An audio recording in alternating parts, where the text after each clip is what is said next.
السلام عليكم ورحمة الله وبركاته. الحمد لله رب العالمين والعاقبة للمتقين والصلاة والسلام على أشرف الأنبياء والمرسلين نبينا محمد وعلى آله وصحبه أجمعين وعلى جميع من تبعهم بإحسان إلى يوم الدين. أما بعد، فقد قال الله تبارك وتعالى في كتابه المجيد والفرقان الحميد: أعوذ بالله من الشيطان الرجيم. بسم الله الرحمن الرحيم. ولا تقولوا لمن يقتل في سبيل الله أموات بل أحياء ولكن لا تشعرون. رب اشرح لي صدري ويسر لي أمري واحلل عقدة من لساني يفقهوا قولي رب زدني علما. آج کا یہ درس قبر سے حشر تک ہم جو پڑھ رہے ہیں، آخرت سے متعلق خصوصی کلاسز ہیں.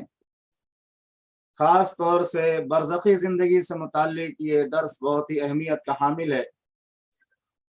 اس لیے جو لوگ بھی اس میں شریک ہیں، ہم عاجزانہ گزارش کرتے ہیں کہ آپ اس درس کی اہمیت کو سمجھیں. کافی تیاری کے بعد یہ پروگرام شروع کیا جاتا ہے اور اس میں سوالات بھی تیار کیے جاتے ہیں، جوابات بھی تیار ہوتے ہیں، اور الحمدللہ اس میں جو لوگ بیٹھیں گے ان کا تزکیہ بھی ہوتا ہے، دلوں کی پاکیزگی بھی حاصل ہوتی ہے الحمدللہ.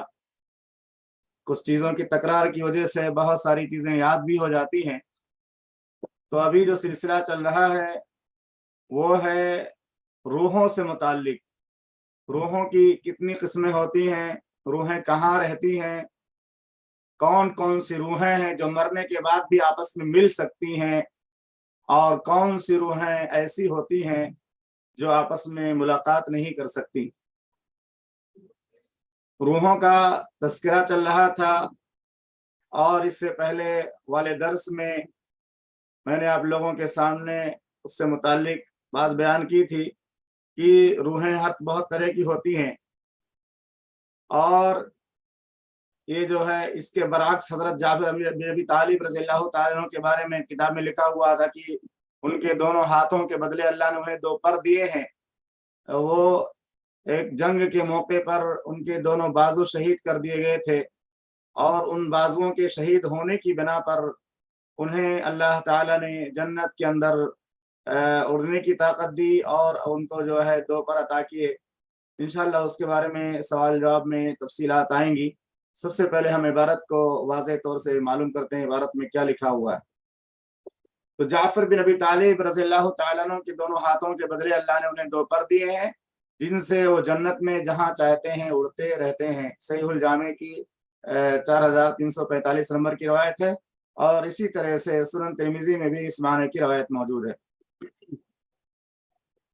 مؤلف آگے فرماتے ہیں، آپ پہلے عبارت کو سن لیجیے، اس کے بعد تشریح کریں گے. بعض لوگوں کی روحیں زمین میں ہی محبوس ہوتی ہیں، ان کی روحیں ملائے اعلیٰ تک نہیں پہنچ سکتی. اس سے پہلے والی جو حدیث قبر سے متعلق ہم لوگوں نے کئی بار سنی ہے، اس میں ہم نے یہ پڑھا تھا اور یہ سنا تھا کہ جو نیک آدمی کی روح نہیں ہوتی ہے، بد آدمی کی روح ہوتی ہے، برے آدمی کی روح ہوتی ہے، فاسق و فاجر یا کافر کی روح ہوتی ہے، تو اس کی روح کو آسمان کی طرف لے کر جب فرشتے چڑھتے تو کیا کیا جاتا ہے؟ فرشتے جب آسمان کے دروازے پر دستک دیتے ہیں تو دروازہ نہیں کھولا جاتا، پھر وہیں اس کی روح کو نیچے جو ہے پھینک دیا جاتا ہے. اور جب وہ نیچے وہاں سے پھینکتے ہیں تو اس کی روح ایک دم نیچے زمین کی گہرائی میں اور سجین میں جا کر کے پہنچ جاتی ہے. تو مولوی فرماتے ہیں کہ بعض لوگوں کی روحیں زمین میں ہی محبوس ہوتی ہیں، یعنی قید ہوتی ہیں، ان کی روحیں ملائے اعلیٰ تک نہیں پہنچ سکتی کیونکہ وہ خاکی اور سفلی ارواح ہیں. اللہ ہماری روحوں کو اعلیٰ ارواح بنائے، پاکیزہ روح بنائے، ہمارے اعمال اور ہمارے نفسوں کی اصلاح فرمائے. ارضی اور سماوی روحیں جس طرح دنیا میں جمع نہیں ہو سکتی، اسی طرح ان روحوں کی آپس میں ملاقات بھی ناممکن ہے. جس روح نے دنیا میں معرفت الہی، اللہ کی محبت، اس کا ذکر اور اس کا تقرب حاصل نہیں کیا، وہ اپنے بدن سے علیحدہ ہونے کے بعد بھی زمین میں ہی رہے گی. یہیں سے بات بالکل واضح ہو جاتی کہ وہ روحیں جو اللہ کی معرفت نہیں رکھتی، اللہ کا ڈر نہیں رکھتی، اللہ کا خوف نہیں رکھتی، مکمل طور سے ان پر حیوانیت طاری ہوتی ہے، جہالت طاری ہوتی ہے، شرک اور جو ہے خرافات میں ڈوبی رہتی ہیں، اللہ سے ان کا کوئی بھی تعلق جب نہیں ہوگا تو وہ روح آسمان تک نہیں جائے گی۔ جس روح کا تعلق اللہ کی معرفت سے ہوگا، اللہ کی محبت سے ہوگا، اللہ کی توحید سے ہوگا، پھر اسی روح سے متعلق ہم یہ سوچ سکتے ہیں کہ ہاں یہ روح اللہ تک پہنچے گی، اعلیٰ علیین تک پہنچے گی اور جنت تک اس کی رسائی ہو جائے گی۔ تو جس روح نے دنیا میں معرفت الہی، اس کی محبت، اس کا ذکر اور اس کا تقرب حاصل نہیں کیا، وہ اپنے بدن سے علیحدہ ہونے کے بعد بھی زمین میں ہی رہے گی۔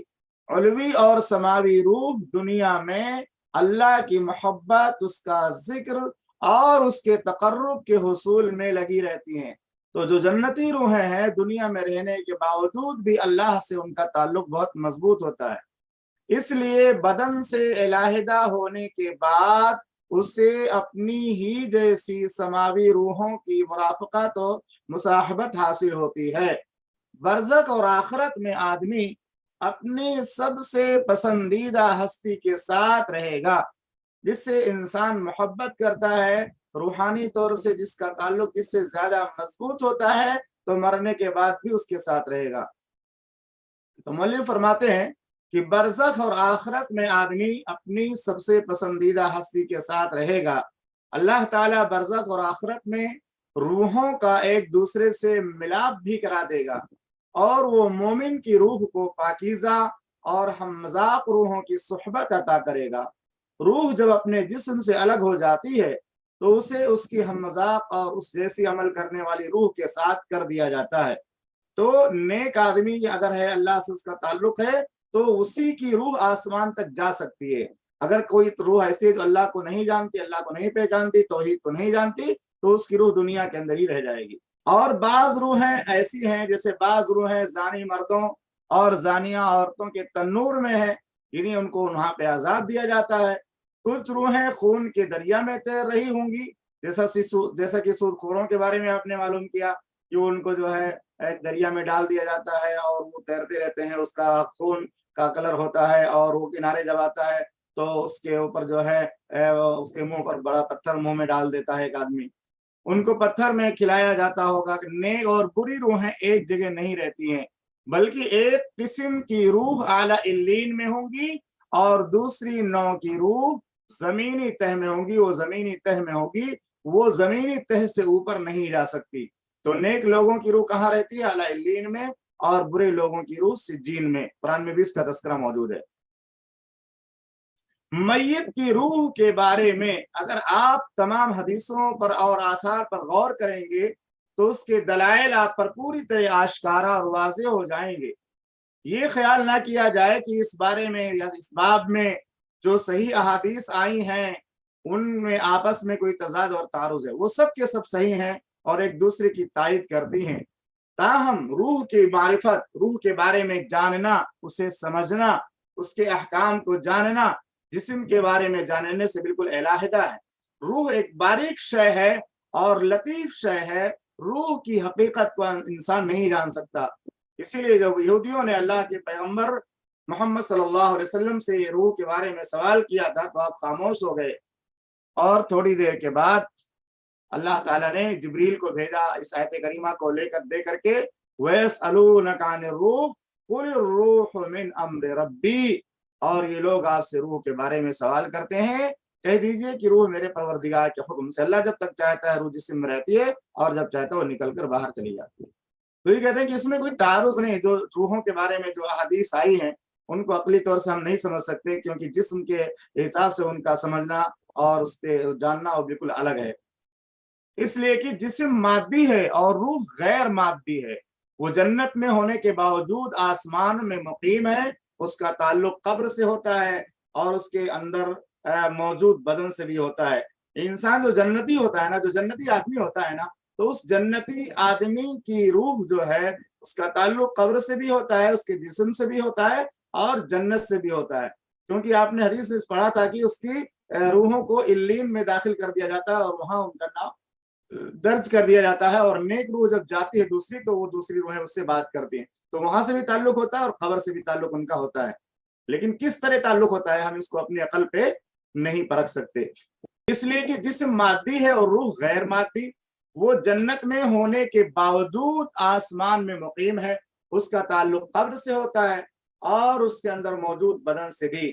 وہ سب سے تیز رفتار اور انتہائی سرعت اور برق رفتاری سے سفر کرتی، اترتی اور چڑھتی ہے۔ دیکھیے، انسان کی روح کی رفتار کو کوئی بیان نہیں کر سکتا، انسان کی روح کی رفتار کو کوئی بھی بیان نہیں کر سکتا کہ وہ کتنی اسپیڈ میں رہتی ہے اور کہاں سے کہاں تک پہنچ جاتی ہے۔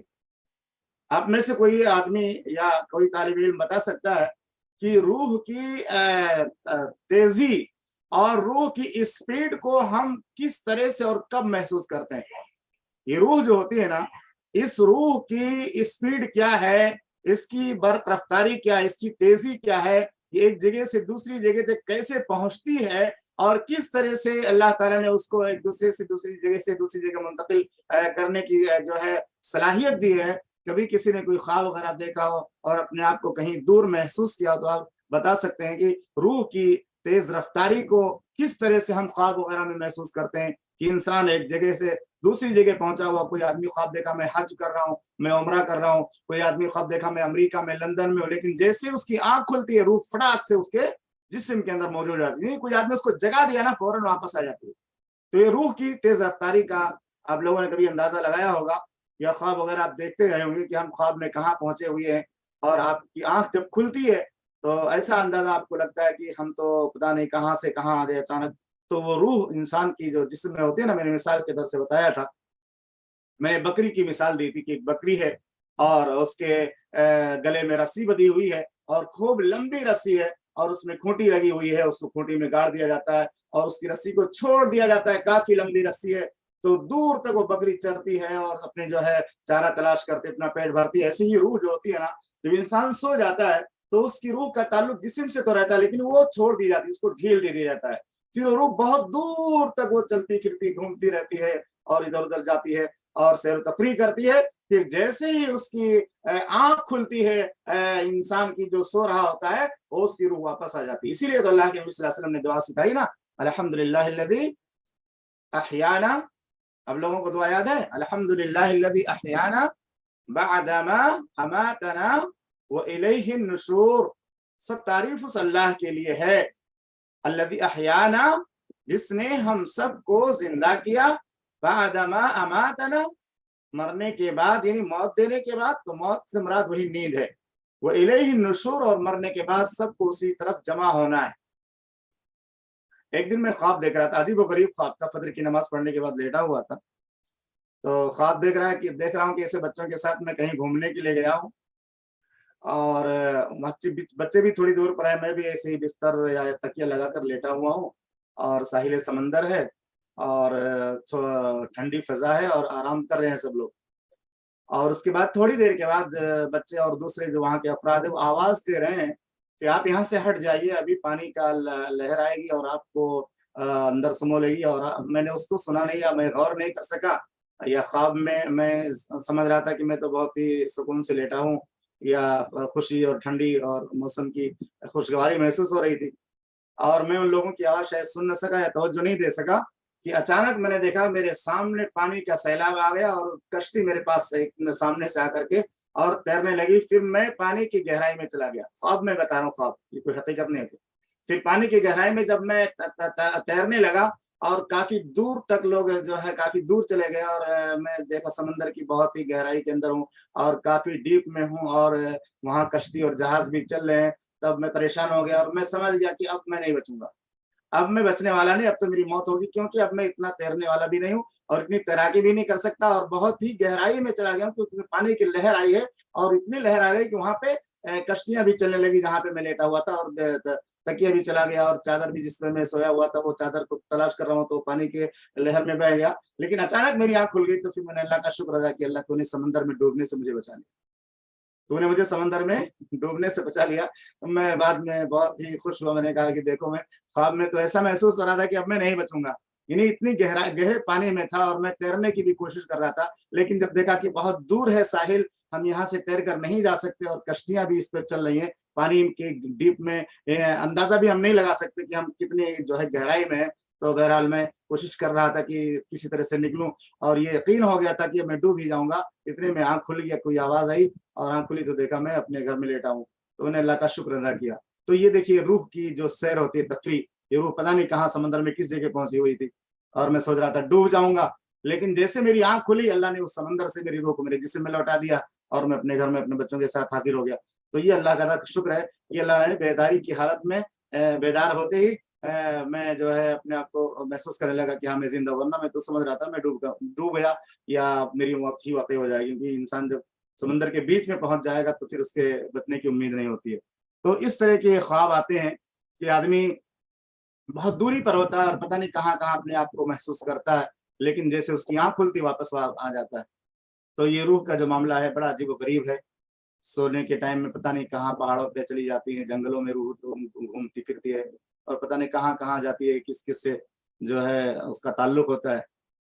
بہرحال اب آگے بڑھتے ہیں، اور روحوں کے بارے میں ہم پڑھتے ہیں کہ روحیں کتنے قسم کی ہوتی ہیں۔ روحوں کی 4 قسمیں ہیں۔ روحیں 4 طرح کی ہوتی ہیں۔ روحیں کتنی طرح کی ہوتی ہیں؟ 4 قسم کی روحیں ہوتی ہیں۔ نمبر 1 آزاد روح، آزاد روح۔ نمبر 2 قیدی روح ہیں جن کو مقید کر دیا گیا ہے۔ نمبر 3 علوی روح ہیں، علوی یعنی بلندی میں رہنے والی، علین میں رہنے والی۔ سفلی روح ہیں جو زمین کے اندر رہتی ہیں، جن کو گناہ اور نافرمانی سے کے علاوہ کوئی مطلب ہی نہیں ہے، وہ اللہ کو پہچانتی ہی نہیں ہے۔ تو بدن سے علیحدہ ہونے کے بعد اس سے صحت، مرض، لذت اور علم اس سے کہیں زیادہ لاحق ہوتا ہے۔ یہ مؤلف کہتے ہیں کہ جیسے انسان کے جسم کے اندر روح ہے نا، تو انسان کے جسم کے اندر جب روح ہے زندگی کی حالت میں، تو وہ روح بھی درد کو، ٹیس کو، علم کو محسوس کرتی ہے۔ اسی لیے آپ نے دیکھا ہوگا کہ ایک آدمی حشاش و بشاش ہے، اس کے گھریلو حالات صحیح ہیں، وہ زندگی میں خوشگواری کی زندگی گزار رہا ہے، اس کو ہر طرح کی خوشیاں نصیب ہیں، اس کو کوئی ٹینشن نہیں ہے، اور اسی کے سامنے بیٹھا ہوا ایک شخص اپنا منہ لٹکایا ہے، ٹینشن میں، الجھن میں، پریشانی میں، اضطراب میں، ڈپریشن کا شکار ہے۔ تو اس کے جسم میں بھی روح ہے جو خوش ہے، اور اس کے جسم میں بھی روح ہے جو ٹینشن میں ہے، اور وہ بھی اپنے درد کو محسوس کر رہا ہے اور ایک خوشی کو محسوس کر رہا ہے، لیکن خوشی والا نہ اپنی خوشی کا احساس دوسری روح کو دے سکتا ہے، نہ دکھ درد والا انسان جو اپنے جو ہے تکلیف کو محسوس کر رہا ہے، نہ وہ روح خوشی والے انسان کو اپنے درد کا احساس کرا سکتی ہے۔ دونوں زندہ ہیں، دونوں ایک دوسرے کے سامنے بیٹھے ہوئے ہیں، لیکن دونوں کے چہرے سے اور دونوں کے بات کرنے کے انداز سے یا ان کے چہرے کے اتار چڑھاؤ سے پتہ چلتا ہے کہ یہ خوش ہے اور یہ ٹینشن میں، پریشانی میں ہے۔ تو کہتے ہیں کہ جسم میں رہتے ہوئے روح کے اندر جو حص ہوتی ہے نا، اس سے کہیں زیادہ احساس اس وقت ہو جاتا ہے جب وہ روح بدن سے نکل جاتی ہے۔ اسی لیے میں نے آپ کو خواب بیان کیا، یہ کوئی حقیقت نہیں ہے، خواب کی ایک مثال دیا میں نے کہ میں سوچ رہا ہوں کہ میں جو ہے سمندر کے بیچ میں پہنچ گیا، اور وہاں پہ سب بچے بھی ساتھ میں تھے، دوسرے لوگ بھی ساتھ میں تھے، وہ سب چلے گئے، پانی کی لہر آتی دیکھ کر بھاگ گئے، اور میں نہیں بھاگ سکا، میں سوتا رہ گیا، اچانک دیکھا پانی کی گہرائی میں ہوں۔ تو وہ چیز جو محسوس میں کر رہا تھا، اس کے اندر آپ دیکھیے کہ حس کتنی تیز تھی۔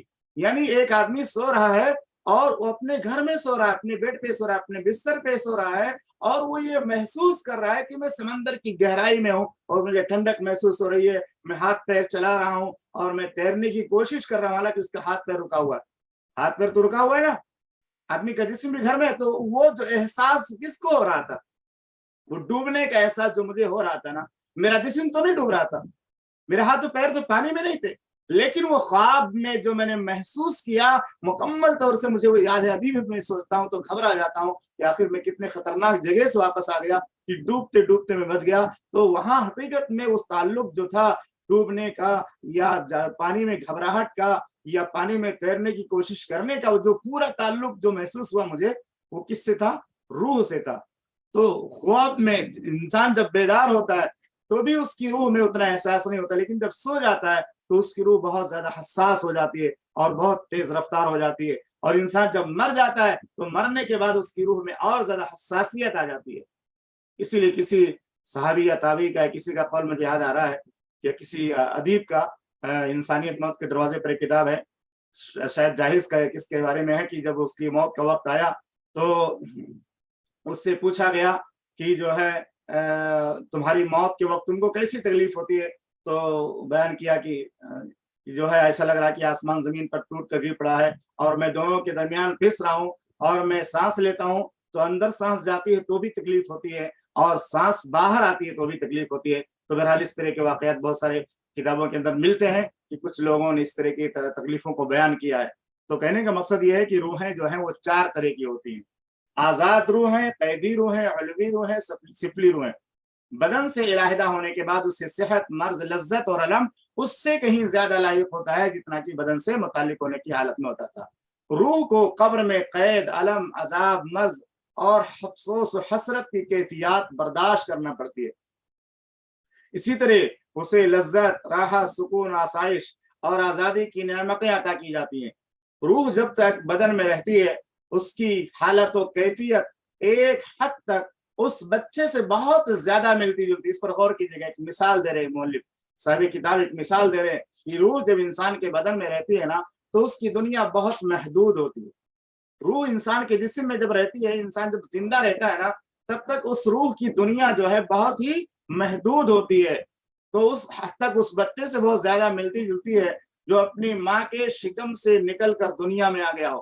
تو یہ انسان کی جو زندگی ہے، یہ اس کی زندگی میں اس کی روح کا جو ہے دائرہ بہت لمبا نہیں ہوتا، اس کے جسم کے اندر رہتی ہے، روح کا بہت زیادہ لمبا دائرہ آنے جانے کا نہیں ہوتا۔ لیکن جب انسان مر جاتا ہے تو اس کی روح ایک بڑے سمندر میں گویا بہت بڑی دنیا کے اندر پہنچ جاتی ہے۔ تو وہی کہتے ہیں کہ جب تک بدن میں رہتی ہے اس کی حالت کہتی ہے ایک حد تک اس بچے سے بہت زیادہ ملتی جلتی ہے جو اپنی ماں کے شکم سے نکل کر دنیا میں آ گیا ہو۔ روحوں کے لیے 4 قسم کی دنیا ہوتی ہے اور ہر دنیا اپنے ماقبل کی دنیا سے بہت زیادہ بڑی ہوتی ہے۔ نمبر 1، روح کی پہلی دنیا ماں کا پیٹ ہے۔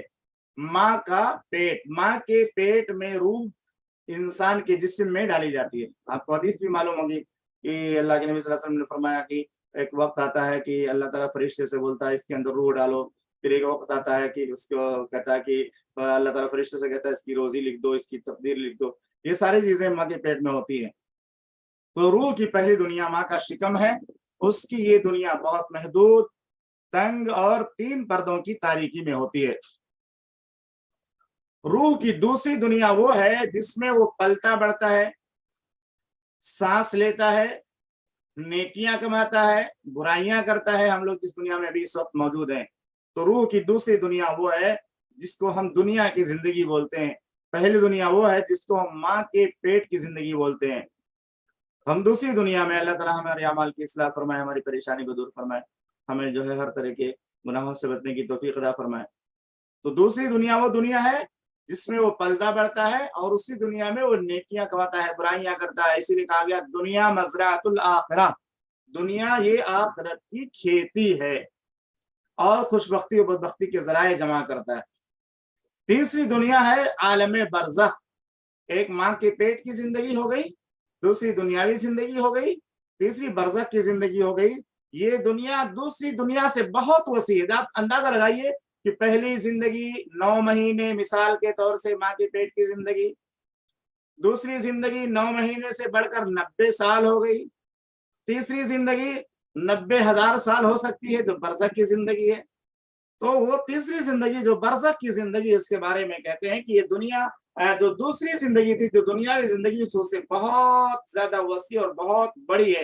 جیسے جیسے یہ روح اگلے مراحل کو طے کرتی، اس کی زندگی کا دائرہ اور جس کی جو ہے وسیع ہوتا چلا جاتا ہے۔ تو تیسری دنیا برزخی زندگی ہے، قبر کی زندگی۔ یہ دنیا دوسری دنیا سے بہت زیادہ وسیع اور عظیم ہے، اور ہماری دنیا کی نسبت عالم برزخ ایسی ہے جیسے دنیا کی نسبت ماں کے شکم سے ہے۔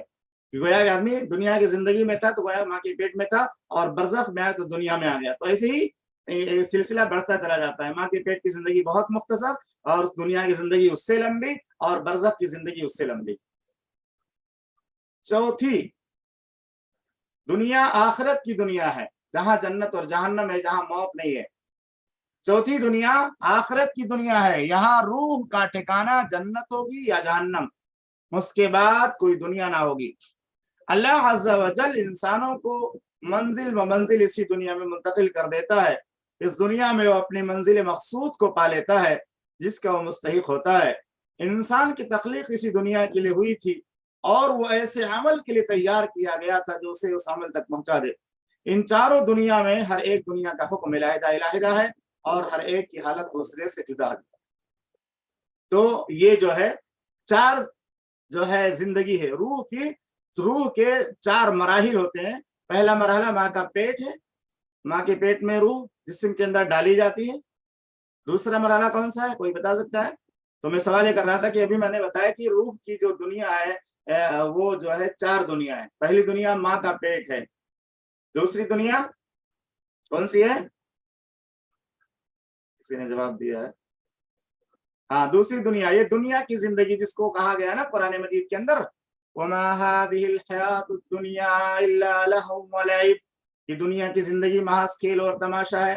یہ اسی طرح اللہ نے فرمایا بَلْ تُؤْثِرُونَ الْحَيَاةَ الدُّنْيَا وَالْآخِرَةُ خَيْرٌ وَأَبْقَىٰ، اور دنیا کی زندگی جو ہے یہ بہت ہی جو ہے کمزور ہے یا ناپائیدار ہے، تم لوگ دنیا کی زندگی کو ترجیح دیتے ہو۔ وَالْآخِرَةُ خَيْرٌ وَأَبْقَىٰ، جبکہ آخرت کی زندگی بہتر اور بہت اچھی زندگی ہے۔ ماشاءاللہ، دوسرا جواب بھی صحیح ہے، دنیا کی زندگی۔ تو پہلی زندگی ماں کے پیٹ کی زندگی ہے۔ آپ غور کیجئے ماں کے پیٹ میں کس طرح اللہ تعالیٰ زندہ رکھتا ہے، اور کس طرح سے پرورش کرتا ہے، اور کس طرح سے انسان کی حفاظت کرتا ہے، اور کس طرح سے ماں اس کو جو ہے اپنے ماں پیٹ میں لے کر کے اور 9 مہینے کی تکلیف کو برداشت کرتی ہے۔ تو ماں کے پیٹ کی زندگی ہو گئی۔ دوسری دنیا، یہ دنیا جس میں ہم رہتے ہیں۔ تیسری دنیا کے بارے میں کون بتائے گا؟ تیسری دنیا کسے بولتے ہیں؟ تیسری دنیا برزخی زندگی۔ ماشاءاللہ، جتنے بھی لوگ ہیں سب الحمدللہ جاگ رہے ہیں۔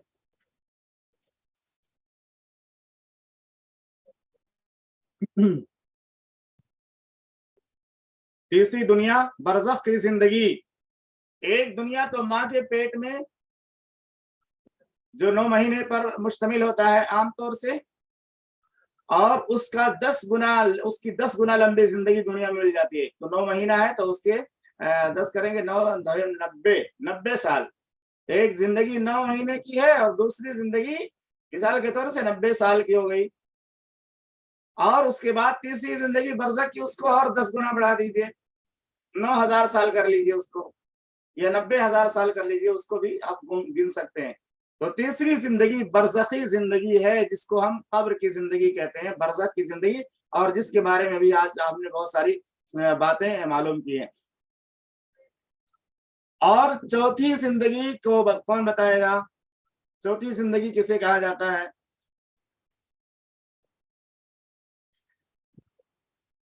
ماشاءاللہ، چوتھی زندگی آخرت کی ہے، آخرت کی زندگی ہے۔ اسی لیے اللہ کے نبی صلی اللہ علیہ وسلم نے ایک دعا کی تھی خیبر کے موقع پر، غالباً یا خندق کے موقع پر دعا، ایک نظم پڑھ رہے تھے آپ، اشعار پڑھ رہے تھے، اللہم لا عیش الا عیش الاخرہ، اے اللہ زندگی تو حقیقت میں آخرت کی زندگی ہے، فاغفر الانصار والمہاجرہ، انصار اور مہاجرین کی مغفرت فرما دے۔ تو دنیا میں کتنی بھی پریشانی اور مصیبت آ جائے، اگر آدمی یہ سوچ لے کہ آخرت میں اس پریشانی کے بدلے ہمیں نجات مل جائے گی، یا اس پریشانی کے بدلے جنت مل جائے گی، تو انسان اس پریشانی کو یاد کر کے، آخرت کی پریشانی کو یاد کر کے دنیا کی پریشانی کو جھیل لے گا۔ لیکن چونکہ ہمارا عقیدہ آخرت کمزور ہے، ہم آخرت کے عذاب کو، آخرت کی تکلیف کو، آخرت کے پکڑ کو اور آخرت کے محاسبے کو محسوس نہیں کرتے ہیں، اس لیے ہم دنیا کی پریشانیوں سے بچنا چاہتے ہیں۔ دنیا میں پریشانی لاحق ہمیں نہ ہو، آخرت میں کیا ہوگا دیکھ لیا جائے گا۔ اسی لیے آپ کو حدیث معلوم ہوگی کہ ایک سیاہ فام عورت تھی، صحابیہ تھی، اور اللہ کے پیغمبر محمد رسول اللہ صلی اللہ علیہ وسلم کے پاس آئیں اور کہنے لگے اللہ کے پیغمبر مجھے مرگی کی بیماری ہے، مرگی کا دورہ پڑتا ہے اور میں بہت پریشان ہو جاتی ہوں، آپ مجھ سے میرے لیے اللہ سے دعا کر دیجیے۔ تو انہوں نے جب کہا تھا کہ اللہ کے پیغمبر آپ ہمارے لیے اللہ سے دعا کر دیجیے کہ مجھے شفا مل جائے، تو اللہ کے نبی صلی اللہ علیہ وسلم نے ان کے سامنے 2 آپشن رکھے تھے۔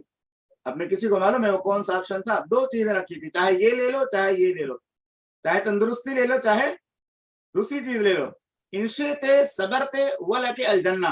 اللہ کے نبی صلی اللہ علیہ وسلم نے اس صحابیہ سے کہا کہ اگر تم اس بیماری پر صبر کر لے جاؤ گی تو تم کو جنت مل جائے گی، اور اگر تم ایک دم شفا چاہتی ہو تو جنت کی گارنٹی نہیں ہے، میں تمہارے لیے اللہ سے دعا کروں گا، شفا مل جائے گی۔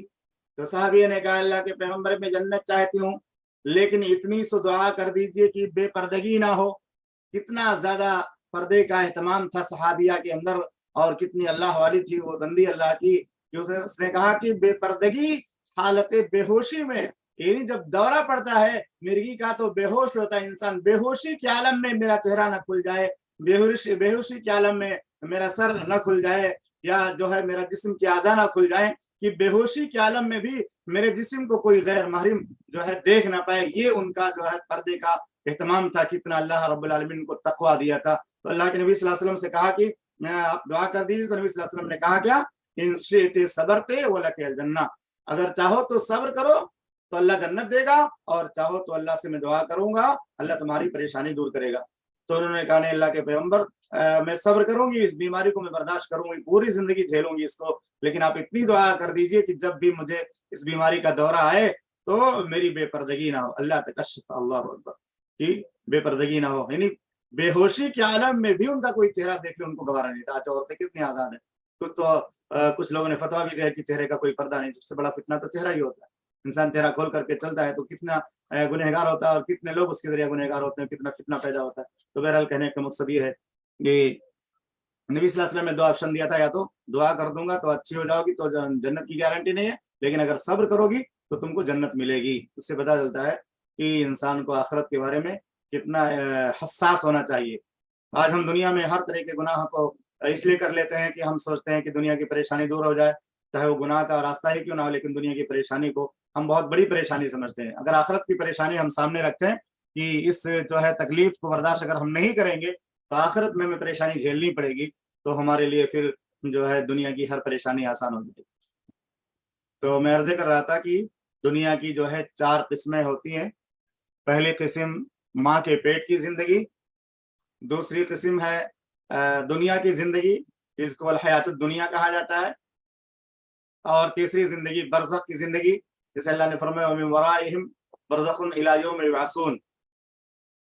اور چوتھی زندگی جو ہے وہ ہے آخرت کی زندگی. اس کے بارے میں اللہ کے نبی صلی اللہ علیہ وسلم نے فرمایا کہ اگر تم کو معلوم ہو جائے کہ دنیا آخرت کے مقابلے میں کیا ہے, یا جو میں جانتا ہوں دنیا اور آخرت کی حقیقت تم کو معلوم ہو جائے, تو تم بہت زیادہ جو ہے رو گے اور بہت کم ہنسو گے. اور آپ نے مثال دے کر بتایا کہ دنیا کی مثال آخرت کے مقابل میں ایسے ہے جو جیسے کوئی شخص اپنی اس انگلی کو سمندر میں ڈالے, تو سمندر میں ڈالنے کے بعد اس کی انگلی میں جو پانی آیا ہے وہ دنیا ہے, اور جو سمندر ہے وہ آخرت ہے. اس طرح سے بہت ساری مثالیں اللہ کے نبی صلی اللہ علیہ وسلم نے بیان کی. میں آپ لوگوں کو آج ایک آیت بتاتا ہوں, سورۃ طٰہٰ کی غالباً آیت ہے. اس آیت کو اگر یاد کر لیں تو یہ جو ہم نے مراحل بتایا نا 4 مراحل, اس میں سے تقریباً 3 مراحل دو آ جائیں گے. سورۃ طٰہٰ میں اللہ رب العالمین نے فرمایا منہا خلقناکم, ہم نے اسی مٹی سے تم کو پیدا کیا ہے. گویا یہ مراد ہو گئی ماں کے پیٹ کی زندگی. مٹی سے پیدا کرتا ہے, یا نطفے سے آج کل اللہ تعالیٰ لوگوں کو پیدا کرتا ہے, ماں اور باپ کے نطفے سے ایک بیٹی پیدا ہوتی ہے. تو منہا خلقناکم, اسی سے ہم نے تم کو پیدا کیا ہے. تو اس پیدائش میں اگر آپ دونوں زندگی مراد لے لیں کہ ایک تو ماں کے پیٹ میں اللہ رب العالمین نے زندگی عطا کی, ماں کے پیٹ میں اللہ رب العالمین نے زندگی عطا کی. منہا خلقناکم, تو خلقناکم میں دونوں زندگی آ گئی نا, ماں کے پیٹ کی جو زندگی تو وہ بھی آ گئی, اور اس کے بعد دنیا کی زندگی آ گئی. منہا خلقناکم میں 2 زندگی یاد کر لیجیے, ایک تو ماں کے پیٹ کی زندگی, مٹی سے پیدا کیا, ایک تو ماں کے پیٹ میں, پھر اس کے بعد دنیا کے اندر. وَفِيهَا نُعِيدُكُمْ, اور اسی میں ہم تم کو واپس لوٹائیں گے. یہ برزخی زندگی ہو گئی, برزخی زندگی ہو گئی نا. وَفِيهَا نُعِيدُكُمْ, اور اس کے بعد وَمِنْهَا نُخْرِجُكُمْ تَارَةً أُخْرَىٰ, اور اسی سے ہم دوبارہ تم کو واپس زندہ کریں گے. تو یہ جو ہے 4 مراحل تقریباً اس آیت کریمہ میں آ جاتے ہیں. اس آیت کا میں حوالہ دے رہا ہوں ابھی. منہا خلقناکم وفیہا نعیدکم ومنہا نخرجکم تارۃ اخری, ہم نے اسی مٹی سے تم کو پیدا کیا ہے, اور اسی مٹی میں تم کو واپس لوٹا دیں گے, اور اسی مٹی سے تم کو ہم دوبارہ زندہ کریں گے. یہ آیت نمبر 55 ہے, سورۃ طٰہٰ آیت نمبر 55. طٰہٰ آیت نمبر 55.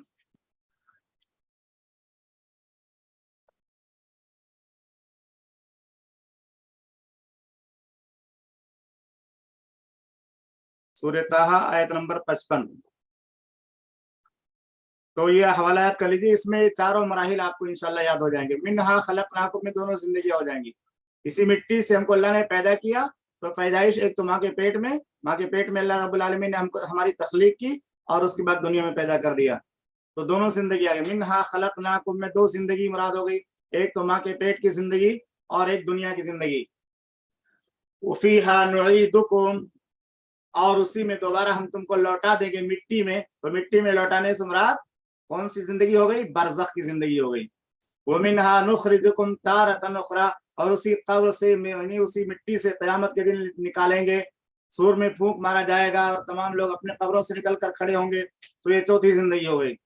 منہا خلقناکم میں دو زندگی آ گئی, ایک ماں کے پیٹ کی زندگی, وہاں اللہ نے تخلیق کیا اور دنیا میں پیدا کر دیا. تو دنیا کی زندگی بھی اس میں آ گئی. منہا خلقناکم نے تم کو مٹی سے پیدا کیا اور پیدائش ہو ماں کے پیٹ میں بھی اور دنیا کی زندگی میں, دونوں اس میں آ جاتی ہے. وَمِنْهَا خَلَقْنَاكُمْ وَفِيهَا نُعِيدُكُمْ اور اسی میں ہم تم کو لوٹائیں گے. اس میں برزخی زندگی آ گئی.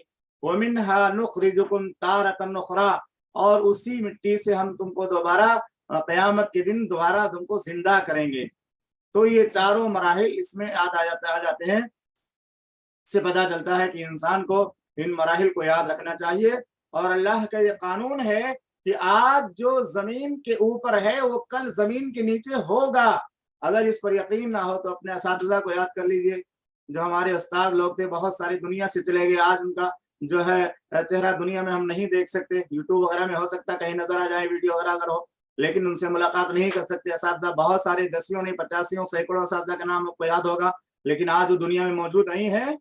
آج کل آئے تھے اور چلے گئے, ان کی زندگی پوری ہو گئی. یا ہمارے کتنے رشتے دار تھے جو دنیا میں تھے, دادا دادی نانا نانی اور جو پردادا وغیرہ جتنے بھی رشتے دار تھے, یہ پوری نسلیں ہماری جو اوپر کی گزر چکی ہیں, یہ بھی دنیا میں تھے سارے لوگ اور چلے گئے. ان کی بہت ساری نشانیاں ہمیں ملتی ہیں لیکن آج وہ موجود نہیں ہے.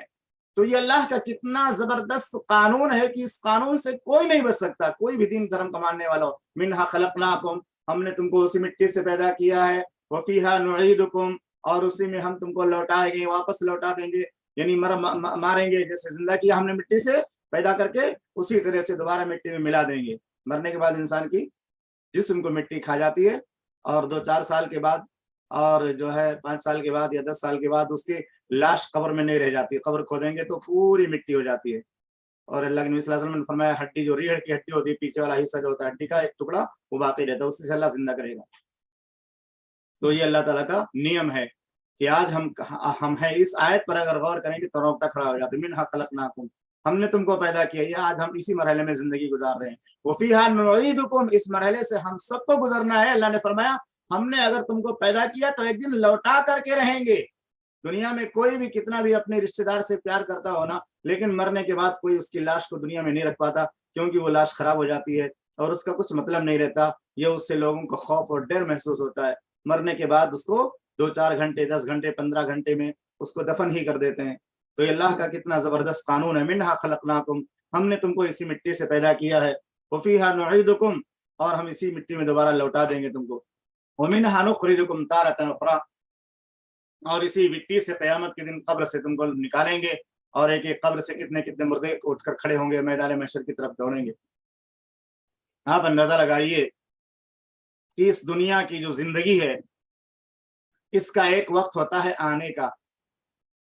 آپ غور کیجیے گا, ایک جو ہے بالکل واضح اور ایک جو ہے فطری بات بیان کر رہا ہوں کہ انسان جب دنیا میں آتا ہے نا, تو حدیث میں کہ انسان کو جو شیطان کچوکے لگاتا ہے پھر وہ روتا ہے.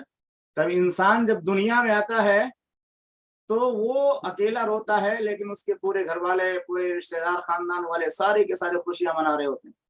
آنے والا تو رو رہا ہے لیکن سارے کے سارے لوگ خوشیاں منا رہے ہیں کہ فلاں کیا بیٹا ہوا, فلاں کیا پوتا ہوا, فلاں کیا بیٹی ہوئی, فلاں کیا بھتیجا ہوا, بھانجا ہوا, بھانجی ہوئی. اس طرح کی خوشیاں لوگ مناتے رہتے ہیں. تو آنے کے ٹائم تو رو رہا ہے اور سارے لوگ خوشی منا رہے ہیں, اور جانے کے ٹائم اگر اس کا عمل ہے اچھا تو جانے کے ٹائم وہ خوش ہوگا اور دوسرے لوگ آنسو بہائیں گے. اگر آدمی عمل اچھا کر لے تو وہ خوش رہے گا جانے کے ٹائم, لیکن دوسرے لوگ اس کے غم پر آنسو بہائیں گے, روئیں گے. لیکن اگر اس کا عمل اچھا نہیں ہے تو جانے کے ٹائم وہ بھی روئے گا اور سارے لوگوں کو بھی رلائے گا.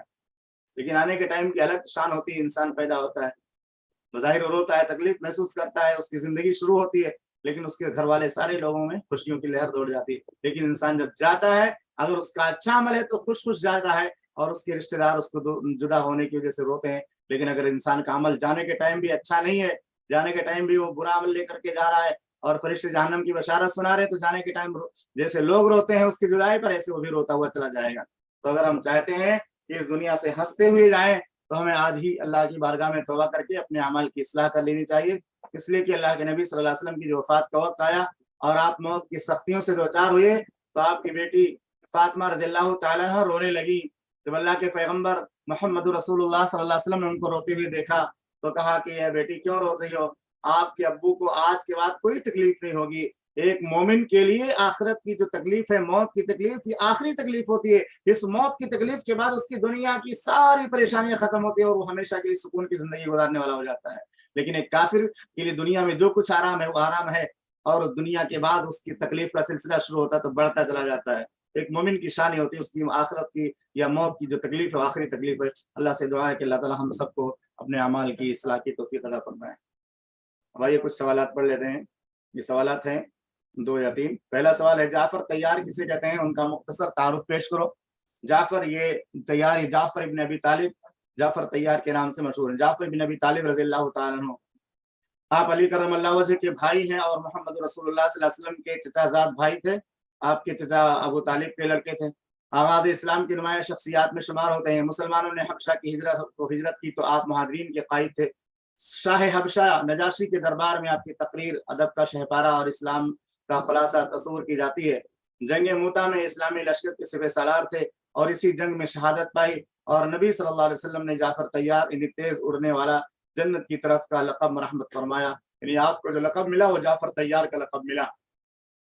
دوسرا سوال یہ ہے جعفر طیار کی وجہ تسمیہ کیا ہے؟ طیار عربی زبان کا لفظ ہے جس کے معنی اڑنے والے کے ہوتے ہیں، اور چونکہ غزوہ موتا میں یہ سپہ سالار تھے اور سپہ سالار ہونے کی حیثیت سے بڑی بہادری سے لڑ رہے تھے، تو غزوہ موتا میں دشمنوں نے ان کے دونوں بازوؤں کو کاٹ دیا تھا، یہ دونوں بازوؤں کو کاٹ کر شہید کر دیا تھا، ان کو بازوؤں کو کاٹ دیا تھا۔ تو اللہ کے نبی صلی اللہ علیہ وسلم کو اللہ تعالیٰ نے بتایا کہ اللہ تعالیٰ نے ان کے بازوؤں کے بدلے جو ان کے دشمنوں نے ان کے بازوؤں کو کاٹ دیا تھا غزوہ موتا کے اندر، اللہ نے ان کو جنت میں پر عطا کر دی، 2 پر ان کو جیسے فرشتوں کو پر ہوتے ہیں اس کو پر عطا کر دیے ہیں، جن سے وہ جنت میں اڑتے پھرتے ہیں۔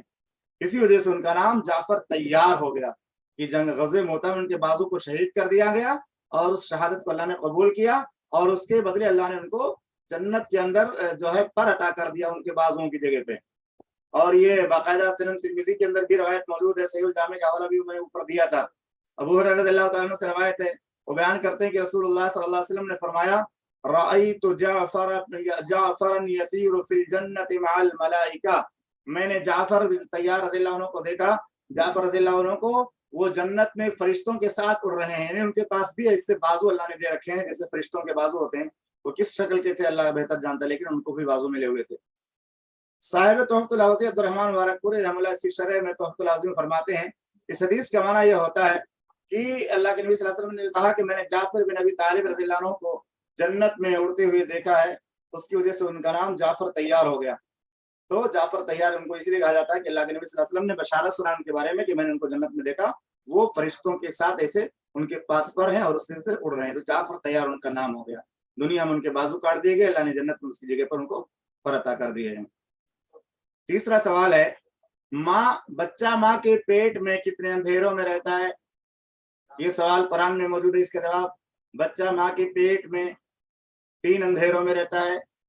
ماں کے پیٹ کا اندھیرا، رحم کا اندھیرا اور جھلی کا اندھیرا۔ ایک تو ماں کے پیٹ کے اندر رحم ہے، پھر رحم کے اندر جھلی ہے، تو ماں کے پیٹ کا اندھیرا اور اس کے بعد رحم کا اندھیرا، پھر رحم کے اندر بھی جھلی ہے، یعنی بچہ جب پیدا ہوتا ہے تو پیک ہوتا ہے، جیسے کوئی چیز لفافے میں رکھی ہو نا، اسی طرح سے بچہ ایک لفافے میں ہوتا ہے، پیک ہوتا ہے، اس میں پانی بھرا ہوتا ہے، اس طرح سے ایک الگ کیفیت ہوتا ہے۔ تو ایک جھلی ہو گئی، ایک اندھیرا جھلی کا، پھر اس کے بعد رحم کا، پھر اس کے بعد ماں کے پیٹ کا۔ تو 3 اندھیروں میں اللہ تعالیٰ بچے کی پیدائش پرورش کرتا ہے، ایک تو ماں کے پیٹ کا اندھیرا، ایک رحم کا اندھیرا اور دوسرے جھلی کا اندھیرا۔ تو 3 اندھیروں میں اللہ تعالیٰ جو ہے انسان کی پیدائش کرتا ہے۔ اب ہم یہیں سے اپنے درس کو ختم کرتے ہیں۔ سبحانک اللہم و بحمدک، اشہد ان لا الہ الا انت، استغفرک و اتوب الیک۔ السلام علیکم ورحمۃ اللہ وبرکاتہ۔